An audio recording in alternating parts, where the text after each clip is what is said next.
aujourd'hui j'ai décidé de vous présenter une nouveauté des éditions Fleurus, ça s'appelle Super Hugo n'a même pas peur. C'est l'histoire d'un Hugo, hein, comme son nom l'indique, et d'un Super Hugo. Bien sûr ce sont les deux mêmes, hein, mais le principe est simple. Sur la page de gauche, Hugo est le petit garçon qui a peur, qui a très très peur. Hugo est vite effrayé, a peur de tout, du noir, des chiens, des pétards, du loup-garou, même si maman affirme qu'il n'existe pas du tout. Et à droite, quand il devient Super Hugo, il est brave, courageux, il a presque plus peur de rien. Et ça, c'est plutôt bien. À gauche, à la maison, quand Tom, son grand frère, se cache sous le lit pour lui attraper les pieds, Hugo est terrifié et se met à hurler. Mais quand il devient page de droite, Super Hugo, il n'a plus peur des blagues de Tom, car il connaît toutes les cachettes de son frère. Et voilà, et c'est le même principe tout au long du livre.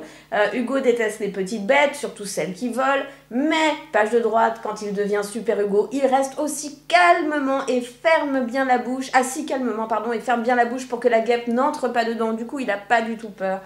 Et ça, c'est vraiment un livre intéressant. Bon, déjà, en plus, les illustrations sont vraiment sympas.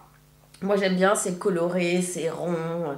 J'aime bien ce genre d'illustration. Les enfants ont vraiment, quand on leur lit l'histoire le soir, et même s'ils commencent déjà un petit peu à lire, ou certains savent carrément bien lire, ben, ils aiment bien regarder les illustrations et puis avoir le confort de la maman qui lit l'histoire.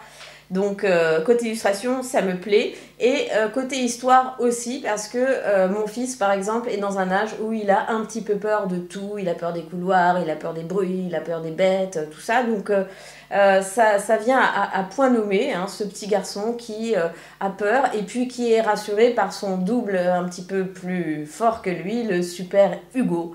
Donc voilà, là, pendant 2 nuits d'affilée, Hugo a eu peur des monstres cachés dans le placard. Ça, c'est typique aux alentours des 6-7 ans. Mais quand il devient Super Hugo, il n'a plus peur des monstres. Voilà. Et puis alors, je vous laisse, il y en a quand même pas mal. Hein.